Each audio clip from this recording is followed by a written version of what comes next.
好，那么今天这个沃尔沃的 EX90和 ES90终于发布了。作为一个沃尔沃6年老车主，大儿子兼资深副驾驶员，有些话真的是不吐不快啊。这车发的实在是让人觉得太憋屈了。沃尔沃这个纯，起了个大早，赶了个晚集。你想想，最早在2022年的下半年，大概2022年9月到11月期间，就已经有 EX90的测试车展示了，包括我记得是在一燃一刻22年末的这个欧洲之行里面就已经有提到这个 EX90，并且看了 EX90的内饰设计，还有一部分外观设计了。当然，这个是我的印象，可能有一点不准的地方啊。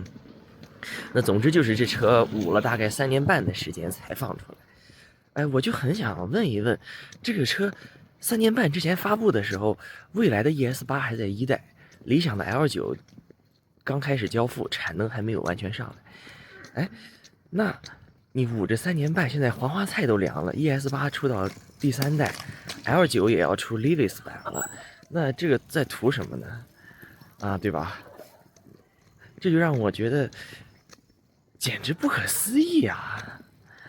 而且这3年半以来，他们的提升好像也不是很大，就只是400伏换成了800伏的平台，我还没有看技术细节。总之就是这好像是传统车企老牌厂商的一个就是不可不犯的错误吧。明明很有能力，但就是做不出来，很难理解，不知道为什么而且像大众那种造出来好几年不改款的，倒还不算特别离谱。最讨厌的是像沃尔沃这样，你造出来了，然后始终在那打磨了3年半，打磨的你都遥遥落后了，你才发布，这是什么意思呢？当时我记得23年的时候，说 EX90难产是因为SPA2的平台没有做好，达不到沃尔沃的标准，需要回炉重造。那我问你，你的浩瀚平台是干什么用的？为什么就非得盯着那个15年出的 SPA 平台，在那个基础上去改呢？包括你看这次像 EX90一眼就能看出来，它的这个车身形态和 XC90实在是太像了，很难理。就你要做全尺寸，你就做全尺寸吧。你要非得做的像的话，也可以用浩瀚呀。为什么非得盯着SPA2不放呢？这也是不能理解的一点啊。